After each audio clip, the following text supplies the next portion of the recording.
네, 안녕하세요. 저는 사회복지과 3학년 재학 중인 강하늘이라고 합니다. 제가 오늘 준비한 강의는 여기 보이실지 모르겠지만 코코스지에 내 이름이 올라가고 싶은가요? 라는 제목으로 제가 특강을 맡게 됐습니다. 저는 고등학교 때 그렇게 공부를 잘하던 학생이 아니었습니다. 그래서 하나님의 도우심과 또 인자하심을 통해서 제가 이 학교에 오게 됐고, 제가 이 학교에 와서 무엇을 어떻게 하면 하나님께 이 보답을 해드릴 수 있을까, 또 어떻게 하면은 하나님께 영광을 올릴 수 있을까 고민하면서 기도해 본 결과, 하나님께서는 이 학교에 보내신 이유가 학생으로서 공부를 열심히 하고 제가 이 사회복지과라는 이 학과에서 우수한 또 지식과 기술을 겸비한 전문가로서의 또 이런 길이 하나님께서 원하시는 길이라는 것을 알게 됐습니다.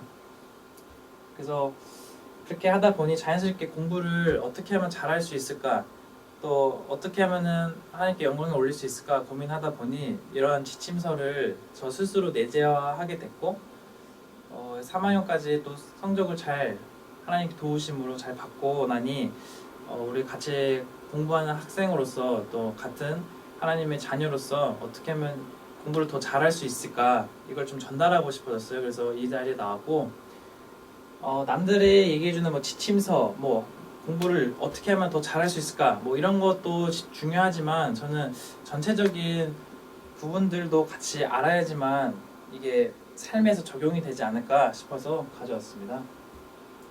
그래서 제가 첫 번째, 이게 우선순위로 입력을 한 부분도 있고 또 순차적으로 진행해야 되는 부분이기 때문에 지금 1번부터 13번까지가 준비가 되어 있는데, 첫 번째는 기도와 말씀을 습관화하라, 이런 것들을 제가 가져왔어요. 제가 제일 성경 중에서도 제일 좋아하는 말씀이 있는데 시편이랑 잠언을 제일 좋아해요. 제가 1학년 때 부흥사경회 때 오셨던 목사님이 시오자밀이라고 해서 시편 5편, 잠언 1장을 해서 하루에 읽다 보면 한 달이면은 시편과 잠언을 1도 갈 수 있다라는 것들을 알려주셔가지고 그때부터 제가 그걸 적용해서 해봤는데 참 도움이 많이 되더라고요. 신앙적으로도 도움이 되고, 또 공부를 시작하고 또 수업을 가기 전에 나의 마음가짐, 또 내가 어떤 식으로 학교 생활을 해야 되고 수업을 임해야 될지에 대한 자세들이 다 성경 이 잠언서에 다 나와 있기 때문에 여러분들이 혹시 내가 정말로 기쁨이 되고 싶다, 하나님의 기쁨이 되고 싶고 또 성적을 잘 받고 싶다면은 시오자밀 시편 5편에 잠언 한 장씩 하루에 한 10분 정도면은 읽을 수가 있더라고요. 그래서 10분 정도 아침에 그 시간을 투자해서 읽어주는 것이 참 좋겠다라는 생각이 들었고, 여기 잠언서를 읽다 보면은 여호와를 경외하는 것이 지식의 근본, 지혜의 근본이라고 나와 있어요. 우리가 공부를 하는 데 있어서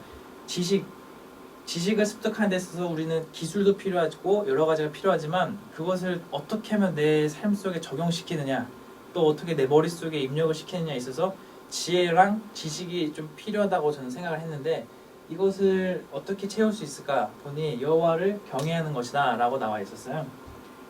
그래서 지혜와 명철을 아는 것은 하나님을 아는 것에서부터 시작된다 라고도 나와 있기 때문에 우리는 공부를 하기 전에 앞서서 하나님을 알아가는 그 작업들이 먼저 진행이 돼야겠다라는 걸 좀 강조하고 싶습니다.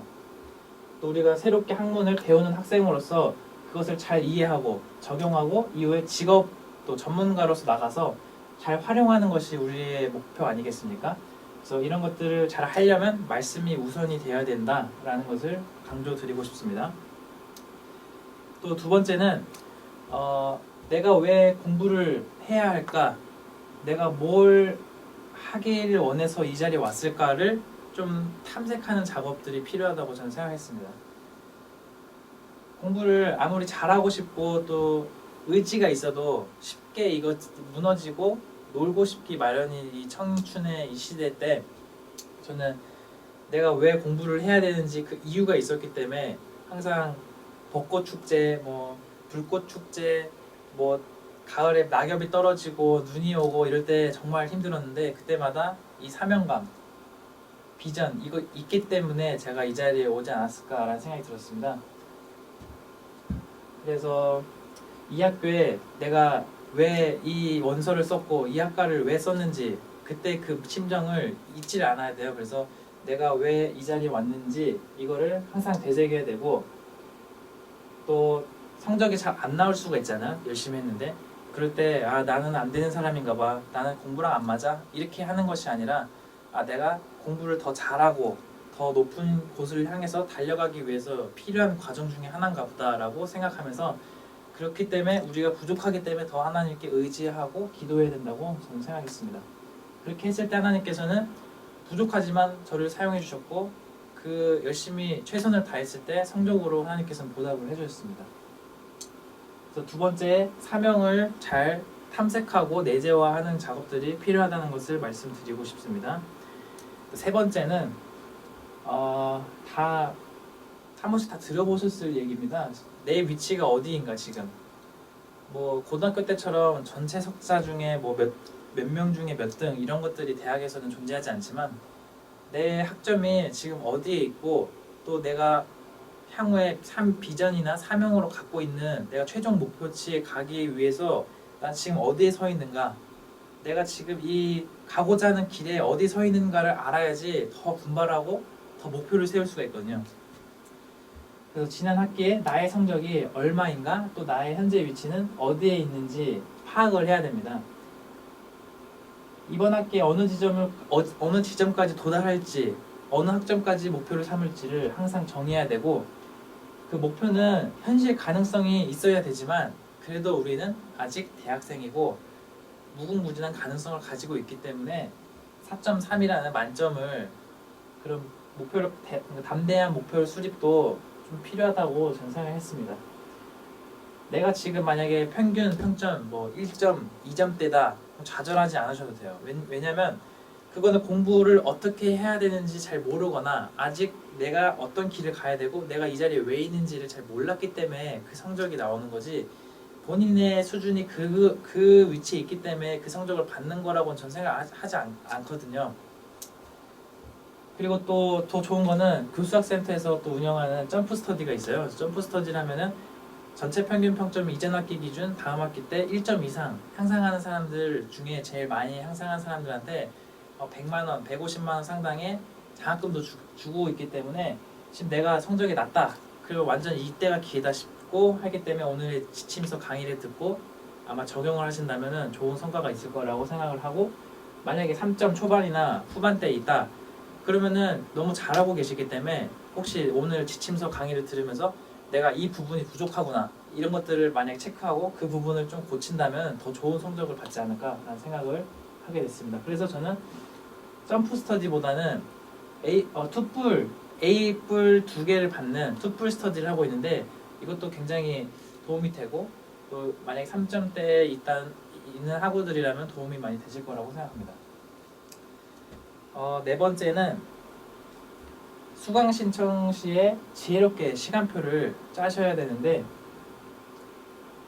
대학생 때 나는 이 대학교 오면은 참 이거 공부하고 싶다, 이거 배워보고 싶다 하는 것들이 참 많으실 것 같아요. 저도 이 학교에 와서 이런 교양이 있었으면 좋겠다, 이런 것들을 하면 좋겠다라 하는 그런 것들, 과목들이 많았는데 생각보다 우리 학교가 좀 자유롭지가 않잖아요. 만약에 뭐 세계문명 시리즈를 꼭 들어야 되고, 전도반을 이수를 해야 되고, 또 영어가 뭐 12학점을 채워야 되고, 뭐 필수 교양이 있고, 또 들어야 되는 필수 전공이 있는데, 그럼에도 불구하고 우리가 들어야 될 것들이 많아요. 하지만 우리는 만약에 1학년이면 지금 8학기가 남아있고, 2학년이면 6학기, 뭐 3학년이면 4학기나 남아있는 상황에서 굳이 이 시점에만 강좌가 열리는 건 아니거든요. 그래서 만약에 내가 이번에 전공 과목이 겹쳐 있거나 한 날에 겹쳐 있거나 좀 많이 있다, 이번 학기가, 그렇다면은 지금 무조건 이 A라는 과목, 잘 듣고 싶은 A라는 과목이 있을 때 그거를 욕심을 부려서 듣기보다는 다음 학기 때 내가 조금 여유로울 때 그때 듣는 것이 더 좋지 않을까. 만약에 내가 좀 역량이 돼서 하루에 한 5과목까지도 내가 소화할 수 있다라고 한다면 뭐 추천은 드리겠지만, 제가 주변에서 하루에 4개에서 5개 과목을 시험을 보는 친구들 중에 성적 장학금을 받았던 친구는 본 적이 없던 것 같아서, 만약에 여러분들이 내가 대학교 왔는데 성적 장학금 한 번이라도 받아야지, 아니면 계속 받고 싶다 하시는 분들은 수강 신청 시에 시험 시간표를 대충 예상을 해서 하루에 2과목 이상 시험을 보지 않게끔 배치하는 그런 요령껏 시간표 짜는 것도 하나 중요한 상황이라고 생각했습니다. 저 같은 경우는 우리 학교 자체가 원래 한 과목이 월목 또는 이제 화금 이렇게 나눠져서 분배가 되어 있는데, 제가 만약 듣고 싶은 과목이 월요일에 3개가 다 몰려 있어요. 전공 과목이 3개가 몰려 있으면은 그냥 그 하나를 포기를 해요. 그냥 내가 다음에 여유로울 때 들어야겠다고 포기를 하고, 대신 다른 학년 뭐 저학년이든 고학년 그 학년에 전공 과목을 땡겨 들었을 때 화금으로 된다 그랬을 때 저는 조율해서 듣거든요. 그러면은 어차피 4학년 때까지 들어야 되는 과목이지만 내가 역량이 된다고 했을 때 하루에 전공 과목 2개, 혹시 다른 날에 1개나 2개씩 분배를 시켜서 시험 보는 과목을 분배를 시키는 거. 그러면은 학교에 나와서 수업을 듣는 학기랑 시험을 준비하는 시간대는 굉장히 오랜 시간 준비를 하고 힘들 수도 있지만 결과로 봤을 때는 성적 장학금으로 받을 수 있는 좋은 시간표라고 볼 수 있기 때문에 이거는 본인의 자율적인 선택이라고 저는 생각하지만, 저는 수강 신청 때 좀 하루에 2과목 이상을 넘지 않는 그런 시간표를 짜고 있습니다. 또 5번째는 강의계획서를 수업 전에 정독하고 과제와 시험 일자를 다이어리에 이렇게 체크를 해둡니다. 이게 굉장히 별것 없어 보이는데 엄청 중요합니다. 강의계획서라는 것은 그 강의의 계획서를 교수님께서 어떻게 진행할지, 한 학기 동안 이 수업을 어떻게 진행할지, 또 어떤 내용이 담겨 있고 또 어떤 과제들을 출제할 건지, 시험은 어떤 방향으로 낼지가 어느 정도 담겨 있기 때문에 그 교수님이 이 과목을 어떻게 가르치실지 파악하는 것이 참 중요하다고 생각합니다. 속담에도 남을 알아야 백전백승이라고 하는 것처럼 적진의 전략을 알아야지 우리가 대비를 할 수 있잖아요. 그래서 만약에 같은 과목이라고 할지라도 A라는 교수님은 이런 식으로 수업을 하시고 B라는 교수님은 또 다른 식으로 수업을 하시는데, 그때 나는 똑같은 자세를 갖고 2개 수업을 임한다면은 둘 다 망할 수도 있고, 뭐 둘 다 운이 좋으면 둘 다 잘 얻어 걸릴 수도 있지만 하나만 얻어 걸릴 수가 있어요. 근데 성적 장학금이라는 것은 모든 과목을 다 정복을 해야 되거든요. 그러려면 내가 이번에 듣기로 한 과목이 7과목이다. 그러면 거기에 대한 강의 계획서를 다 출력을 하거나 아니면 저장을 하셔가지고 한번 수업을 듣기 전에 이 교수님은 이런 스타일이시구나, 또 어떤 식으로 수업을 진행하실 거구나, 그리고 또 과제를 많이 내주시는 교수님들이 이렇게 몰려있는 학기가 있어요. 지금 제가 듣고 있는 지금 3학년 2학기가 과제가 굉장히 많은 시기인데, 과제가 너무 많다 보니 이게 언제 제출인지 사람이기 때문에 이게 잘 구별이 잘 안 되기 때문에 다이어리에다가 체크를 해보니 이번 달에는 과제가 이렇게 많구나, 또 언제 제출을 해야 되구나가 생기면서, 그럼 난 이번 주말에 노는 것이 아니라 이거 놀기 전에 이 과목에 대한 그 과제 제출은 준비를 해야겠다, 이런 게 생기기 때문에 과제를 지연해서 제출을 한다거나 또 놓치거나 이런 일들이 없는 것 같아서, 여러분들도 만약에 다이어리를 체크를 하시거나 아니면은 다이어리가 없다 그러면 요즘에 캘린더, 핸드폰에는 캘린더 굉장히 많잖아요. 그래서 캘린더에 내가 이번 주 금요일 날은 무슨 노트 정리, 노트 제출, 과제 1번 제출 이런 것들이 있다면 좀 체크를 해두시면은 더 도움이 되실 것 같습니다. 앞에도 제가 또 말씀을 드렸지만 교수님의 스타일을 잘 파악하고 교수님과 교제하라는 말이 있습니다. 만약에 내가 처음 들어오는 신입생이거나 아니면은 2학년에서 3학년으로 올라간다고 해도 처음 보는 교수님이 있을 수가 있어요. 그럼 내가 처음 듣는 과목이고 처음 보는 교수님이라면은 지난 학기에 이 해당 과목을 수강했던 학생들이 분명히 있을 거란 말이야. 그럼 그 학생들 선배님이든 복학생이라면 동생이라든가 친구들이 있다면은 이 과목을 어떻게 교수님이 하셨고 이 교수님의 스타일은 어디에 초점을 맞춰서 수업을 하시는가, 이거를 좀 듣고 간다면은 수업 때도 잘 교수님과 교제를 하기 쉬울 거고 또 수업도 집중적으로 들을 수 있을 거라고 저는 생각합니다. 또 어떤 교수님들은 객관식만 내는 교수님이 있고 어떤 교수님은 서술형, 그냥 주관식만 내는 교수님이 있어요. 그럼 거기 그 시험 출제 성향에 맞춰서 수업을 들으시면 됩니다. 만약에 이 교수님은 객관식을 내시는 교수님이다 하면은 전체적인 내용을 숙지를 하되 너무 구체적으로 외울 필요가 없다라는 방향이 설계가 되고, 만약 이 교수님은 다 섞어서 내신다 그러면은 객관식도 준비하고 주관식도 준비해야 되기 때문에 세부적인 것까지, 내용 파악부터 세부적인 암기까지 다 들어가야 되기 때문에 그 시험 전에 공부해야 되는 비중, 시간 비중을 약간 배정하는 데 있어서 도움이 좀 되실 거라고 생각했습니다. 또 어떤 교수님들은 지각을 느슨하게 체크하시는 분이 있는 반면 칼같이 또 지키시는 분들이 있어요. 그럼 지각의 점수가 0.5점이거든요. 0.5점이 별거 아닌 점수같이 보이지만 만약에 시험을 A라는 친구랑 B라는 친구가 시험 점수가 23점은 똑같아요. 그리고 과제도 다 똑같이 받았어요. 그러면 이 사람들은 나중에 시험을 다 똑같이 봤지만 나중에 출석 점수로 갈리거든요. 근데 이 친구가 A에서 B 커트라인에 있었는데 나는 B 뿔이 되고 이 친구는 A 마이너가 되는 진짜 비극적인 일이 벌어질 수가 있어요. 그래서 출결은 정말 필수적으로 점수를 감점받지 않아야 된다는 걸 좀 강조를 드리고 싶고, 또 과제를 제출임을 맞춰서 내면 되는데 제출일을 좀 넘어서 제출하면은 뭐 0.1점, 뭐 많으면은 1점까지도 감점이 되는데 그 1점, 2점이 쌓이다 보면 정말 나중에 큰 격차를 벌이거든요. 그래서 다이어리 아까 체크했던 것들을 명심하셔서 과제 제출에 늦지 않게 해주시면 좋을 것 같고, 또 태도 점수가 굉장히 중요합니다. 어떤 교수님들은 뭐 수업 계획서에 뭐 출석 10%, 중간고사 40, 기말고사 40, 뭐 과제나 태도 점수 10%라고 적혀 있는데, 어떤 교수님들은 와, 이 친구는 시험도 잘 못 봤는데 좋은 성적 나왔더라. 이 친구들 보면은 수업 시간에 교수님과 엄청 대화를 많이 하거나 질문들을 많이 하는 걸 알게 됩니다. 그럼 중요한 그 포인트는 이 과목은 시험도 잘 봐야 되지만 교수님과의 컨택이 또 교제가 없다면은 잘 받지 못하겠구나라는 생각이 들게 될 겁니다.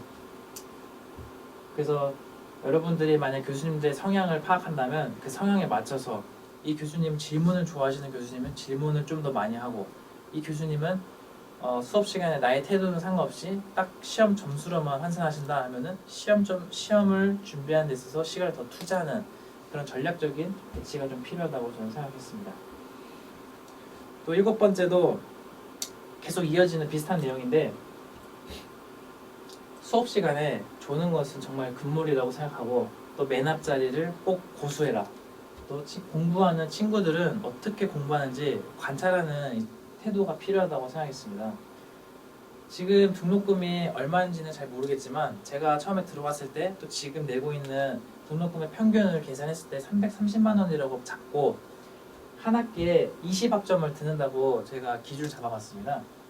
20학점이면 6과목에서 7과목 정도가 되는데, 만약에 7과목이라고 했을 때 우리는 총 한 학기는 15주로 운영이 되고, 우리는 한 과목이 주에 2회씩 진행이 되기 때문에 총 30회를 수강하게 됩니다. 한 강의에.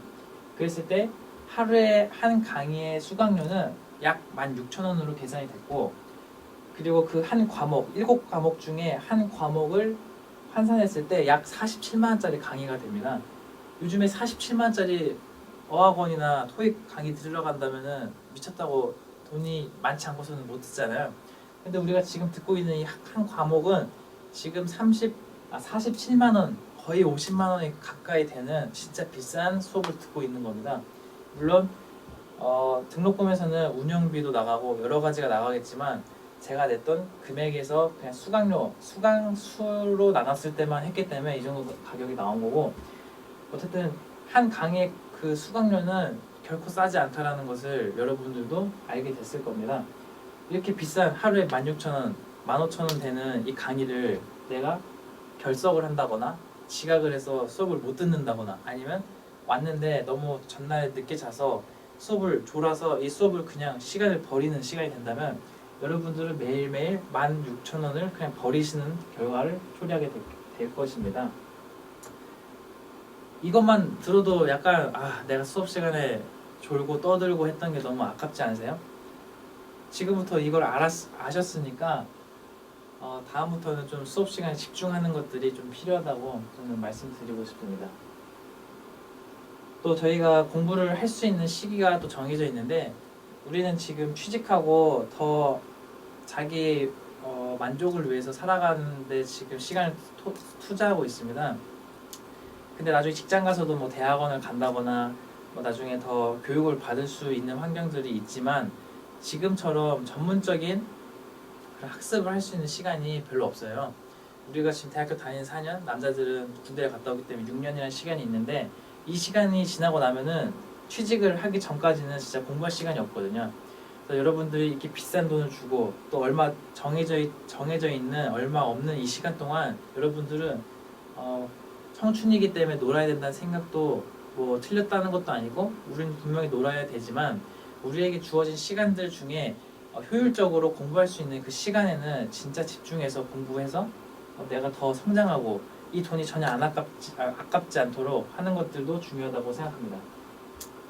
또 첫날에 수업 첫날에 어디 앉을까 이렇게 하다가 이렇게 중간쯤에 앉거나 그래도 이번 학기 열심히 해봐야지 하고 뭐 세 번째 줄, 뭐 두 번째 줄 앉는데 첫 번째 줄 앉는 친구들이 그렇게 많지가 않아요.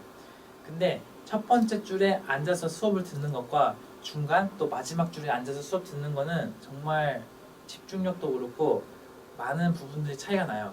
교수님들이 말하고 또 표현 방법, 뭐 표정, 몸짓 이런 것들이 가까이서 바로 앞에서 하는 것과 조금 멀리 중간에서 또 제일 멀리서 하는 것은 전달 감도가 좀 차이가 나더라고요. 그래서 확실히 내가 맨 앞 줄을 앉았을 때 더 집중하게 되고 더 많이 습득하게 된다라는 걸 경험하게 됐습니다. 그래서 만약에 수업 첫날 조금 쪽팔리고 어색할 수 있더라도 맨 앞자리 너무 정가운데 하면은 관심을 쏠릴 수 있기 때문에 정가운데보다는 그래도 사이드라도 맨 앞자리에 앉는 것을 좀 추천해드리고 이렇게 했을 때 분명한 효과가 있다는 것을 제가 장담합니다. 그래서 여러분들이 꼭 다음 학기부터는 앞자리에 앉는 습관 그것들이 필요하다는 것을 말씀을 드리고요. 마지막으로 뭐 주변에 공부를 잘한다. 이 친구 이번에 성적장학금 받았더라. 아니면 이 친구 공부를 잘하더라. 이런 얘기 있다면 약간 뭐 자존심이 상할 수 있겠지만 뭐 모르는 척하면서 저 친구는 어떻게 공부하지? 저 친구 과제는 어떤 식으로 했지? 약간 좀 친해져 보면서 이 친구는 어떻게 하길래 저렇게 잘 나왔을까? 이거를 좀 관찰하는 것들이 필요하다고 생각합니다. 분명히 그들은 자기만의 방법을 알고 있고 자기만의 학습법이 있기 때문에 잘 나오는 거거든요. 그래서 아직 나는 학습법을 정립을 못했기 때문에 못 나왔다고 생각을 하시고 내가 어떤 방법들을 유용하게 쓸 수 있을까 이걸 좀 벤치마킹하는 시간들이 좀 필요하다고 저는 생각합니다. 여덟 번째는 다 비슷한 내용이에요. 계속 이어지는 내용인데 전공 과목을 들으면 들을수록 과제가 많아진다. 그래서 아까도 말씀드렸고 뭐 과제를 벼락치기 하듯이 하다 보면은 과제 완성도도 좀 떨어지고 또 제출일에 미완성된 상태로 제출할 수도 있고 아니면 제출이 미뤄질 수도 있는데 아까 다이어리에 적어놓고 미리 내 과제를 어떻게 할까 좀 그런 구상을 하면서 시작한다면은 더 구성도 있는 완성도 있는 과제를 하실 수 있을 것 같고 과제를 과제라고 또 숙제라고 생각하시면은 굉장히 귀찮고 이걸 왜 내시는 거야 도대체 이런 생각이 들 수 있는데 이 과목 수업 계획서를 보고 이 과목이 나한테 어떻게 미래에 도움이 될까 또 이 과제는 뭐 때문에 교수님이 내셨을까를 파악하게 된다면 정말 나한테 필요한 거구나 내가 이 과목을 배우고 또 습득하는 데 있어서 이 과제는 이런 부분에 있어서 필요하고 도움이 되는구나를 알게 된다면 이 과제로 끝나는 것이 아니라 내 삶에 적용을 해보고 또 시간이 아깝지 않게 적용한다면 금방금방 생각보다 쉽게 과제가 풀리는 것을 경험하게 될 겁니다. 그래서 과제를 내가 성장하는 데 도움이 되는 과정이라고 생각하시면 좋을 것 같고 또 처음에 충실하게 과제에 임한다면은 그런 경험과 스킬들이 쌓여서 나중에는 과제를 더 빠른 시간 동안 할 수도 있고 만약에 다음에 다른 과목을 들었는데 지난 학기 때 어떤 과목에서 이 숙제를 내줬는데 똑같은 숙제가 있는 거야. 그러면은 그때 충실하게 잘 해놨다면은 그대로 쓸 수도 있고 만약에 그 시간 동안 내가 변화된 모습에 대한 것만 추가해서 또 제출하면 되기 때문에 여러분들이 평상시에 잘 해두는 것이 좀 좋다라는 것을 말씀을 드리고요. 또 출석도 아까 얘기를 해드렸지만 나중에 뭐 실습을 하든 또 직장 체험을 하든 또 조직 생활을 나중에 하시게 될 텐데 여러분들도 경험이 있으실지 모르겠지만 지각하는 친구들 주변에 분명히 있을 거예요. 근데 지각하는 친구들 보면은 뭐 교재하고 뭐 친하게 지내고 뭐 하는 데 있어서는 별 상관이 없어요. 근데 뭐 과제를 같이 진행한다거나 뭔가 얘랑 나랑 같이 팀이 돼서 뭔가를 할 때 뭔가 불안한 마음이 들고 저 친구 가끔씩 지각하고 숙제도 잘 안 해오던데 라는 그런 생각이 있다면은 괜히 불편하기 때문에 여러분들이 그런 사람이 되지 말아야 되잖아요. 그래서 시간 약속 지키고 또 시간 약속이라는 건 뭐 출석도 있지만 과제를 제출하라고 할 때 제출하고 또 시험 본다고 할 때 시험 미리 와서 딱 준비하고 이런 것들이 시간 약속이어서 진짜 가장 중요하면서도 기본적인 거기 때문에 여러분들이 잊지 말아야 됩니다. 그 부분은. 또 질문을 많이 하라고 제가 적어뒀는데 질문이 아까는 제가 뭐 교수님과 교제하고 또 교수님 성향이 질문을 하는 것을 좋아한다고 하기 때문에 하는 게 아니라 질문을 내가 해야겠다. 그럼 오늘 무슨 질문을 하지? 이것부터 시작하게 되거든요. 그러면은 내가 뭘 알아야 질문하잖아요. 그럼 오늘 수업을 어디 하실까? 어디까지 나가실까를 대충 예상을 하시고 교재를 보시는 거예요. 그래서 오늘 이걸 딱 보고 오늘 챕터에서 이 부분 읽어보니 약간 내 머릿속으로 이해는 되는 것 같은데 약간 애매하다. 아니면 이 부분에서 좀 더 궁금하다. 뭐 이런 부분들이 있다면 체크해뒀다가 교수님과 교재하면서 수업을 듣고 또 중간중간에 교수님 이런 부분들은 조금 애매한데 더 설명해 줄 수 있나요? 아니면 뭐 다른 질문들을 하면 교수님 입장에서도 이 학생이 내 수업을 듣기 위해서 미리 예습을 했고 질문을 하는구나, 나와 같이 수업에 참여하고 있구나 라는 것들을 주기 때문에 굉장히 중요한 질문이라는 게 굉장히 간단한 것 같지만 중요한 과정들이기 때문에 여러분들이 꼭 기억하시고 하셨으면 좋겠습니다. 이거 예습과 복습, 이거는 장학생으로 가는 이제 지름길인데 굉장히 교과서적인 지침이죠. 모든 사람들이 초등학교 때부터 예습 복습해라 이거 많이 들으셨을 거예요. 근데 내가 예습 복습을 꾸준히 해왔는가라고 되돌아보면 예습 복습을 꾸준히 한 사람은 진짜 별로 없을 거라는 생각이 들어요. 저도 예습 복습이 중요한 거 알고 있는데 지금 3학년 2학기 될 때까지 예습 복습하기가 정말 쉽지가 않더라고요. 뭐 알바를 하거나 아니면 과제가 밀려 있거나 이러다 보면은 뭐 친구도 만나야 되고 뭐 이것 뭐 약속도 있고 교회도 가야 되고 뭐 준비해야 되는 것들이 엄청 많기 때문에 예습 복습이 정말 어려운데 그럼에도 불구하고 내가 이번 학기에는 꼭 코코스지에 이름이 올라가고 싶다. 내가 성적 장학금 진짜 받아보고 싶다 한다면 수업 들어가기 10분, 수업 끝나고 5분, 딱 15분만 쓰시면 돼요. 들어가기 전에 뭐 구체적으로 안 읽으셔도 돼요. 오늘 만약에 한 15페이지 정도 분량을 수업하실 것 같다. 평상시에 교수님이 이 정도 수업을 하시더라. 이걸 알고 있다면은 오늘은 대충 무슨 내용을 하실까? 그냥 큰 단락들을 좀 보고 가셔도 엄청난 도움이 되거든요. 그렇게 예습을 하시고 또 수업이 끝났다고 야 밥 먹으러 가자. 야 바로 가자. 막 이런 게 아니라 한번 잠깐 앉아서 오늘 그래 이 부분 했지. 이렇게 돌아보시면 그 잠깐의 그 5분의 시간이 뇌에 남아서 나중에 시험 공부하는데 엄청 도움이 되실 겁니다. 그리고 또 다음 시간에 내가 제출해야 되는 과제가 있나? 이런 것도 그 5분 시간 동안에 그 체크를 하게 된다면은 이번 한 주 동안 내가 해야 될 일들이 머릿속에 딱 스케줄이 나오거든요. 그러면 놓칠 일이 없을 것입니다. 그리고 또 알바를 안 하고 다니는 친구들이 참 없을 거예요, 많이. 그래서 저도 지금 알바를 3년 내내 하면서 다니고 있는데 알바를 하다 보면은 시험 기간이 항상 겹치잖아요. 그럼 내가 이 시험 때문에 알바 안 하기도 내 생활비는 없고 또 알바를 하면은 시험이 망치고 뭐 이런 상황들이 있을 텐데 이거는 약간 지혜롭게 행동한다면은 알바를 하게 되면은 딱 시험 기간이라는 게 정해져 있잖아요. 뭐 7주차, 뭐 15주차 딱 이렇게 정해져 있는데 그 시간이 항상 정해져 있기 때문에 미리 한 달 전에 만약에 일하는 그 뭐 매니저라든가 점장님한테 제가 다음 달에 이 세 번째 주에는 시험이 있습니다. 그래서 이 주랑 그 뭐 전주 뭐 하루 이틀 정도 더 양해를 좀 해주실 수 있을까요? 라고 했을 때 저는 거절당한 적이 한 번도 없어요. 여러 곳에서 알바를 해봤지만 뭐 프랜차이즈 대기업 부터 뭐 그냥 자영업 하시는 분들 뭐 학교에서 다 했는데 시험 기간이라고 하시면은 어른들은 다 그래 고생한다 하면서 그 시간을 다 빼주세요. 그리고 그 한 주 돈 덜 벌었다고 해서 그 다음날 막 허덕이고 그러지 않거든요. 만약에 뭐 자취를 하거나 자기가 월세를 내고 모든 것을 다 책임지는 사람이라면은 조금 어려울 수 있지만 만약에 부모님과 같이 살고 집이 있고 뭐 기숙사생이다 그랬을 때는 이게 어렵지 않은 것들이거든요. 그래서 알바를 안 하라는 것도 아니고 계속 하라는 것도 아닌 하면서 미리 스케줄을 점장이나 매니저한테 얘기를 하고 양해를 구해놓는다.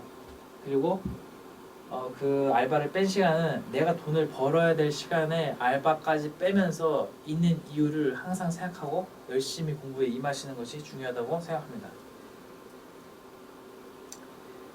또 그렇게 알바를 빼놨었잖아요. 그러면은 최소 이제 시험이 만약 7주, 뭐 15주 차에 시험이 있다. 그러면은 최소 2주에서 3주 전부터는 공부를 하셔야 돼요. 근데 이제 공부를 어떻게 하지? 2, 3주 전에는 과제 하기도 바빠 죽겠는데 무슨 공부를 해요? 라고 할 수 있는데 저 같은 경우는 만약에 7과목을 본다.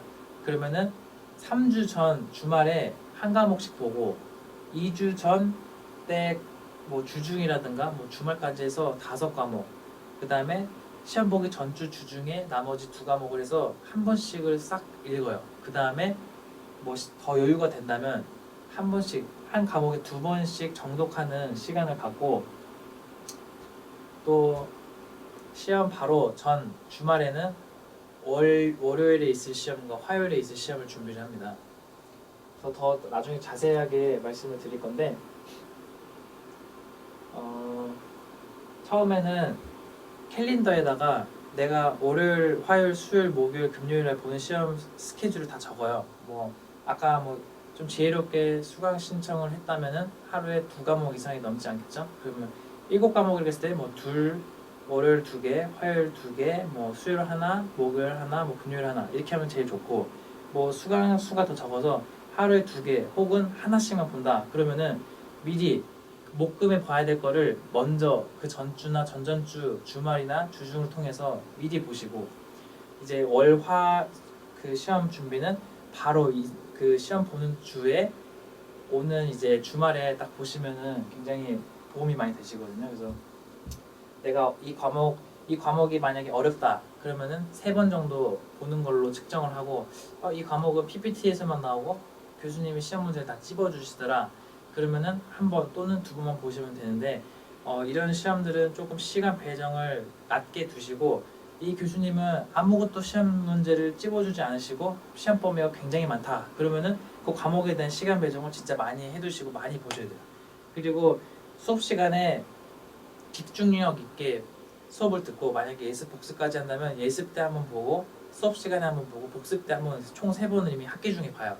근데 시험 보기 2, 3주 전부터 2번을 더 볼 거거든요. 그러면 시험 그 보기 전에 보는 첫 번째는 약간 정독하기보다는 내가 이번 시험 범위는 이 부분부터 이 부분까지 이런 내용이구나 딱 보시고 두 번째 볼 때는 그래 시험 보기 바로 전날 내가 어떤 것들을 초점을 두고 외우면서 봐야지라고 하는 것들을 좀 체크하시면서 보고 마지막으로 볼 때는 이제 바로 시험 보기 전에 내가 체크했던 것들을 집중적으로 해서 암기하면서 이렇게 보시면은 거의 내가 암기가 너무 암기력이 안 좋다고 할지라도 이 5번을 보고 시험을 볼 일은 없거든요. 그래서 여러분들이 시간 배정 또 스케줄러를 잘 한다면은 좀 가능하다고 생각합니다. 제가 11번이랑 12번을 지금 같이 묶어서 말씀을 드렸고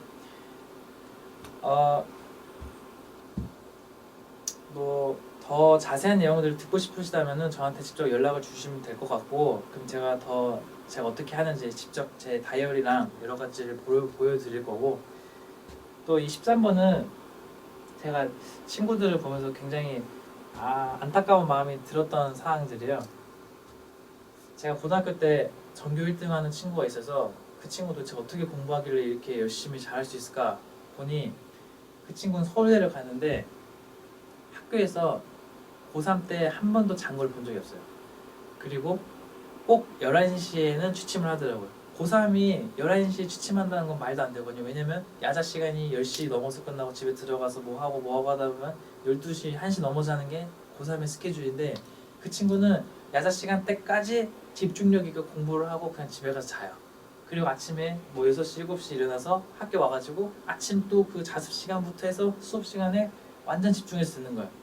그래서 그 친구는 모든 과목들이 다 1등급이 나오고 서울대를 갔거든요. 저는 그 친구를 보면서 잠이 진짜 중요하고 시간 관리가 참 중요하다, 이것들을 깨달아서 여러분들도 만약에 벼락치기를 하기 때문에 잠을 못 자는 건데, 위와 같은 지침들을 지킨다면 절대 7시간 이하로 잘 일이 없거든요. 왜냐면 평상시에 이미 3번을 봤고, 그리고 시험 2, 3주 전부터 하나씩 봤는데 굳이 시험 전날 벼락치기가 될 일이 없어요. 그래서 그냥 원래 자던 대로 자면 돼요. 근데 원래 자던 대로 자면 컨디션이 굉장히 좋은 상태거든요. 다른 친구들은 밤을 새면서 막 눈에 다크서클이 막 오고 이러는데도 이게 집중력이 잘 될까라는 생각이 들어요. 그래서 내가 하루 만에 이 많은 양들을 머릿속에 집어넣는데 그거를 다음날 뭐 수업 시간에 가서 시험에 다 적는다, 이건 좀 욕심이라고 생각이 들어요. 그래서 평상시부터 내 머릿속에 넣었고, 그 전날 집중적으로 내가 체크했던 것만 위주로 딱 암기해서 딱 가면은 뭐 주관식이 나오든 객관식이 나오든 서술형이 나오든 객관식 뭐 이런 여러 가지가 뭐 OX가 나오든 아무 문제 없이 풀 수 있거든요. 그래서 여러분들이 잠도 중요하고, 또 만약에 1시 반에서 시험이 있다, 그럼 12시에 밥을 먹어야 되는데 밥을 안 먹는 친구들이 있어요. 이게 만약에 준비가 좀 덜 됐다면 밥을 포기해야 되지만, 이 사람이 뇌가 돌아가려면 몸에 에너지가 있어야 되고, 에너지는 먹는 거로 들어오거든요. 먹는 것이 잘 들어와야지 뇌가 잘 돌아가고, 뇌가 잘 돌아가야 지금 내가 보고 있는 것들이 잘 기억에 남고, 잘 기억에 남아야 잘 쓸 수 있거든요.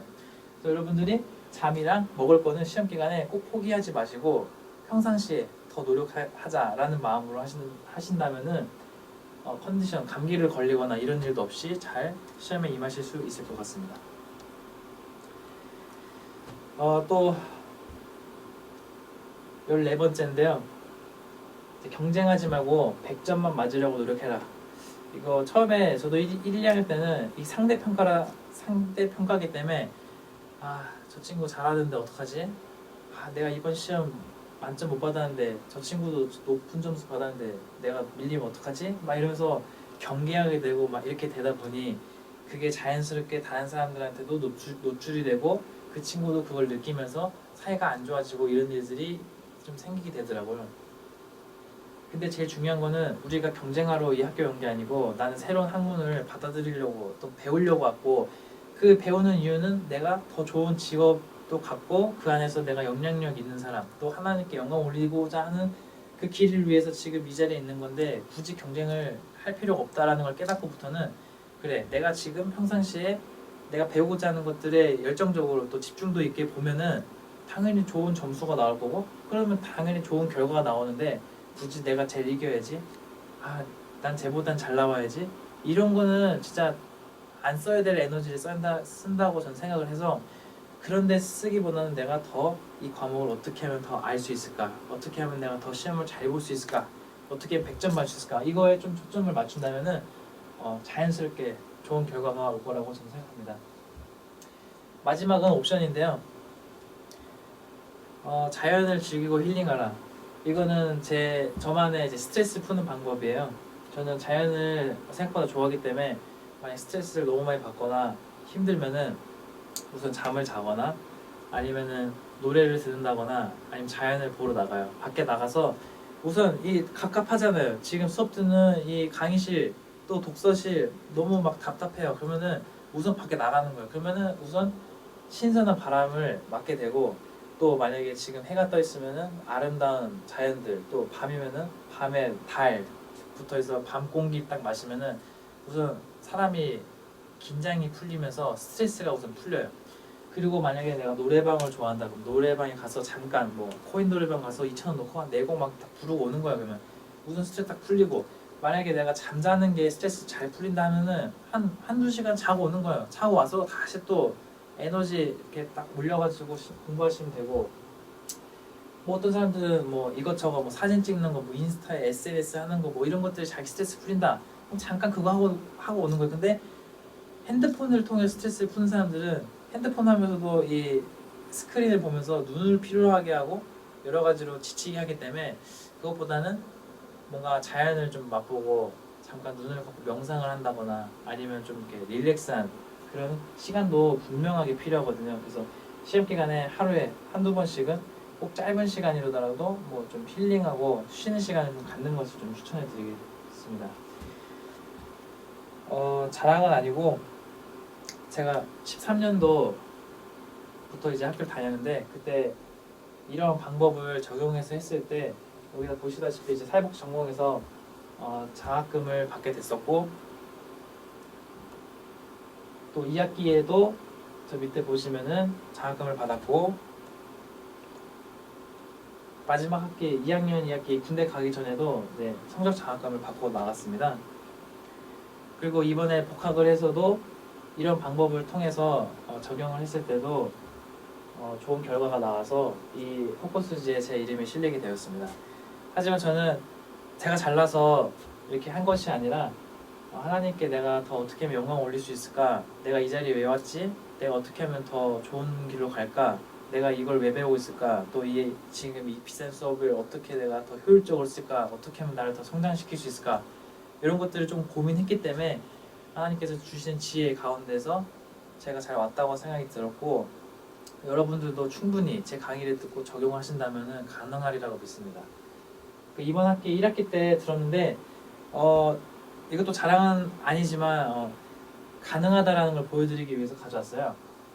3학년 또 사회복지를 하신 분들이라면 알 거예요. 프로그램 개발과 평가, 또 사회복지 정책, 사례관리, 가족정책, 사회복지 윤리와 철학 진짜 무시무시한 과목들이거든요. 근데 이 무시무시한 과목들을 어떻게 저렇게 다 잘 받을 수 있을까? 이것들은 방금 제가 아까 말씀드렸던 지침들을 잘 따랐기 때문에 됐다고 생각이 들고 저도 인간이고 아무리 노력해도 안 되기 때문에 제가 말씀을 읽고 하나님께 의지를 해야 된다라고 증명하는 거는 이 삐뿔 하나 나온 겁니다. 사람이 너무 완벽할 수 없고 제가 엄청 똑똑했거나 뭐 엄청 공부가 잘했거나 이러지 않았기 때문에 저도 고등학교 때 진짜 밑바닥이었는데 하나님 믿고 하나님께 어떻게 하면 영광 올릴 수 있을까 고민하면서 열심히 노력해서 나왔던 결과라는 것을 이렇게 보여드리고 여러분들도 할 수 있다는 것을 말씀을 좀 드리고 싶습니다. 그래서 제 강의는 여기까지 하고 또 말씀으로 마무리를 좀 짓고 싶습니다. 여기 밑에 보시면 내게 능력 주시는 자 안에서 내가 모든 것을 할 수 있느니라. 그래서 아멘하고 여러분들도 포커스지의 이름이 올라갈 수 있으니 용기를 내시고 자기가 어디에 있는지 확인하시고 기도를 통해서 또 말씀을 통해서 힘을 얻고 나아가시기를 간절히 기대하고 기도합니다. 감사합니다.